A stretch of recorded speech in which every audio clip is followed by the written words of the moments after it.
ইলাহা ইল্লাল্লাহ লা ইলাহা ইল্লাল্লাহ লা ইলাহা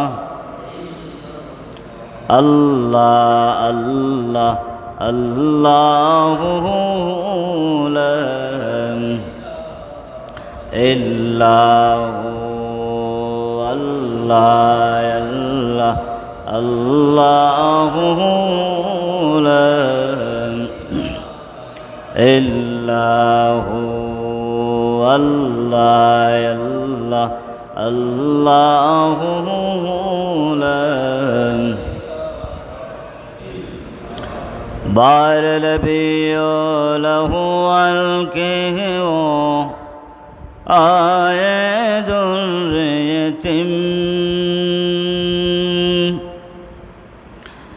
باه نبوت دور رسالت صاحب خلق عظیم نبی جی اللہ اللہ اللہ لا إله الله الله الله لا إله إلا الله محمد رسول الله صلى الله عليه وسلم উপস্থিত মুসল্লানে কেরাম, শ্রদ্ধেভাজন মুরব্বিয়ানে কেরাম, যুবক ভাইরা, ছোট্ট ছোট্ট সোনামণিরা, পর্দার আড়ালের মা ও বোনেরা, উপস্থিত মুত্তাকিওয়ালা আল্লাহওয়ালা মুসল্লিয়ানে কেরাম, মহান আল্লাহ সুবহানাহু ওয়া তাআলার দরবারে অসংখ্য অগণিত শুকরিয়া, যিনি আমাদেরকে আরবি 12 মাসের মধ্যে সবচাইতে গুরুত্বপূর্ণ একটি মাসের শেষ দিকে, যে মাসটির নামটি হচ্ছে রবিউল আউয়াল মাস, যে মাসটির নামটি হচ্ছে রবিউল আউয়াল মাস। রবিউল আউয়াল মাসের শেষ দিকে বিশ্বনবী সাল্লাল্লাহু আলাইহি ওয়াসাল্লামের শুভ আগমনের মাসের শেষ দিকে এবং আমাদের মুসলমান জাতির সাপ্তাহিক ঈদের দিন, আমাদের মুসলমান জাতির সাপ্তাহিক ঈদের দিন, খুশির দিন, আনন্দের দিন, উৎসবের দিন ইয়াউমুল জুমআ বারে মহান আল্লাহ সুবহানাহু ওয়া তাআলার ঘরে আমাদেরকে সুন্দরভাবে সুস্থভাবে মহান আল্লাহ সুবহানাহু ওয়া তাআলার গোলামি করার জন্য মসজিদ ঘরে আসার এবং বসার তৌফিক দিয়েছেন। তাই আমরা আওয়াজ দিয়ে জুড়ে সুরে শুকরিয়া আদায় করি আলহামদুলিল্লাহ। যিনি আমাদের মারনেওয়ালা, যিনি আমাদের বাঁচানেওয়ালা, তিনি আবার মন উজাড় করে আওয়াজ দিয়ে জুড়ে সুরে শুকরিয়া আদায় করি আলহামদুলিল্লাহ। সুপ্রিয় মুসলমান ভাইরা, মুত্তাকিওয়ালা আল্লাহওয়ালা মুসল্লিয়ানে কেরাম, আপনারা সবাই কেমন আছেন? আমরা জুড়ে সুরে শুকরিয়া আদায় করি আলহামদুলিল্লাহ, আমরা ভালো আছি। মহান আল্লাহ সুবহানাহু ওয়া তাআলার করুণায়, মেহেরবানিতে আমরা ভালো আছি। আমরা আবার আওয়াজ দিয়ে জুড়ে সুরে শুকরিয়া আদায় করি আলহামদুলিল্লাহ। মুসল্লিয়ানে কেরাম, সুপ্রিয় মুসলমান ভাইরা, সর্বপ্রথম আমরা কি করব? সর্বপ্রথম আমরা বিতাড়িত শয়তান থেকে আশ্রয় নিব। আমার সাথে জোরে সোরে আওয়াজ দিয়ে পড়ুন, আউযু বিল্লাহি মিনাশ শাইতানির রাজিম। মহান আল্লাহ সুবহানাহু ওয়া তাআলার নামে শুরু করলাম। আমার সাথে জোরে সোরে পড়ুন, বিসমিল্লাহির রহমানির রহিম।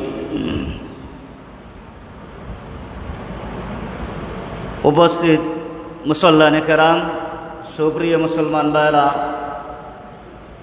আজকের আমাদের এমন একটি গুরুত্বপূর্ণ টপিক হচ্ছে, আলোচনার শিরোনাম হচ্ছে বিশ্বনবী সাল্লাল্লাহু আলাইহি ওয়াসাল্লামের চরিত্র কেমন ছিল, বিশ্বনবী সাল্লাল্লাহু আলাইহি ওয়াসাল্লামের আখলাক খুলুকুন কেমন ছিল, তা নিয়ে আমরা আলোচনা করব। যদি মহান আল্লাহ সুবহানাহু ওয়া তাআলা আমাদেরকে বলার, আলোচনা করার, শোনার তৌফিক দেন, আমরা জোরে সুরে বলি ইনশাআল্লাহ। আবার জোরে সুরে আওয়াজ দিয়ে বলি ইনশাআল্লাহ। আমরা জানি আমার নবীর চরিত্র ফুলের চেয়েও পবিত্র। আমার সাথে বলুন, আমার নবীর চরিত্র ফুলের চেয়েও পবিত্র।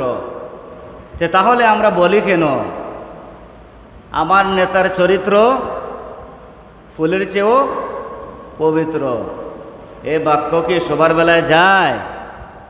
সবার বেলায় যায়? যায় না।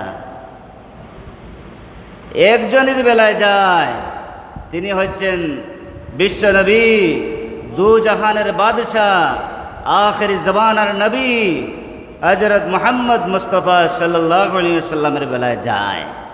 সুবহানাল্লাহ। তাহলে আমরা কি বলবো? আমার নবীর চরিত্র ফুলের চেয়েও পবিত্র। যাকে তাকে বলা যাবে না, যাকে তাকে বলা যাবে না। যে নবীর চরিত্র পাল্লা দিয়ে ওজন দেওয়া যায় না, যে নবীর চরিত্র মিজান দিয়ে ওজন দেওয়া যায় না, অপরিসীম, যার কোনো তুলনা নেই, সুমহান। সুবহানাল্লাহ। এখন আসুন, মানুষ মারা যাওয়ার পরে যখন জানাজার নামাজ শেষ হয়ে যায়, তখন আমরা একটি বাক্য বলি, এই মৃত ব্যক্তির আমলনামা, আখলাক, চরিত্র কেমন ছিল? বলি কি বলি না? বলি। তখন সবাই চিৎকার দিয়ে উচ্চস্বরে বলে খুব ভালো। তো খুলুকুন শব্দের অর্থ হচ্ছে চরিত্র। খুলুকুন শব্দের অর্থ চরিত্র। এর বহুবচন হচ্ছে আখলাকুন। এর বহুবচন হচ্ছে আখলাকুন। এই আখলাকুন শব্দের অর্থ হচ্ছে চরিত্র, স্বভাব। এই আখলাকুন শব্দের অর্থ হচ্ছে চরিত্র, স্বভাব। একটু কথা বলবেন, কথা বললে আপনারাও শিখবেন আর আমিও আলোচনা করতে ভালো হবে। তো খুলুকুন শব্দের অর্থ হচ্ছে চরিত্র, আর এর বহুবচন হচ্ছে আখলাকুন। এর অর্থ হচ্ছে চরিত্র, স্বভাব। এখন আসুন, খুলুকুন কয় প্রকার, আখলাকুন, চরিত্র কয় প্রকার হতে পারে? চরিত্র হচ্ছে তিন প্রকার। কয় প্রকার? তিন প্রকার। নাম্বার 1 প্রকার হচ্ছে খুলুকে হাসানা। কি বললাম একটু বলেন তো? খুলুকে হাসানা। নাম্বার 2 চরিত্র হচ্ছে খুলুকে কারিম। নাম্বার 3 চরিত্র হচ্ছে খুলুকে আজিম। সুবহানাল্লাহ। আখলাক চরিত্র হচ্ছে 3 প্রকার। এখন আসুন আমরা এই 3 প্রকারের পর্যায়ক্রমে আলোচনা করি। খুলুকে হাসানা কি? খুলুকে হাসানা কি? খুলুকে হাসানা এমন একটি চরিত্র, যেমন আপনি আমাকে বকা দিছেন, আমিও রিপিট করলাম, বেক করলাম। আপনি আমাকে বকা দিছেন, আমি সাথে সাথে কি করলাম? রিপিট করলাম। এটা হচ্ছে খুলুকে হাসানা। খুলুকে কারিম কি? খুলুকে কারিম যেমন আমি আপনাকে বকা দিলাম, আপনি রিপিট করলেন না, নিস্তব্ধ থাকলেন, নীরব থাকলেন, নিতর থাকলেন, কিছুই বললেন না। এটা হচ্ছে খুলুকে কারিম। খুলুকে আজিম কি? নাম্বার 3, খুলুকে আজিম কি? খুলুকে আজিম এমন একটি প্রকার হচ্ছে, যেমন আপনি আমাকে বকা দিছেন, আমি কি করলাম?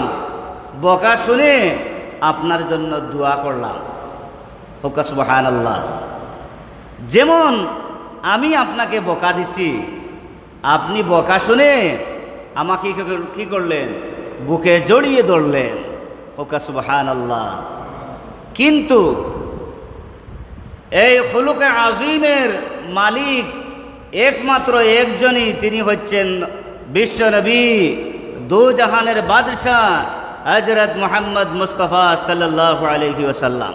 হোকা সুবহানাল্লাহ। খুলুকে আজিমের মালিক কেউ হতে পারবেন না। না পারবেন? আমাদের নাকে গুসা। যতক্ষণ পর্যন্ত রিপিট করি না, ততক্ষণ পর্যন্ত শান্তি নাই, ঠিক কি না? খুলুকে আজিমের মালিক একজনই, তিনি হচ্ছেন দু জাহানের বাদশাহ হযরত মুহাম্মদ মুস্তাফা সাল্লাল্লাহু আলাইহি ওয়াসাল্লাম। মহান আল্লাহ সুবহানাহু ওয়া তাআলা বলতেছেন, ওয়া ইন্নাকা লাআলা খুলুকিন আযীম। হে নবী, আমি তোমাকে এমন একটি চরিত্র দান করেছি, যে চরিত্রটি হচ্ছে সুমহান চরিত্র। আর এই সুমহান চরিত্র দিয়ে আমি তোমাকে কি করলাম? দুনিয়ার জমিনে আমি কি করলাম? দুনিয়ার জমিনে তোমাকে আমি প্রেরণ করলাম। সুবহানাল্লাহ। সুমহান চরিত্র দিয়ে বিশ্বনবী সাল্লাল্লাহু আলাইহি ওয়াসাল্লামকে কি করলেন? আমাদের মাঝে নাজিল করলেন, প্রেরণ করলেন। সুবহানাল্লাহ।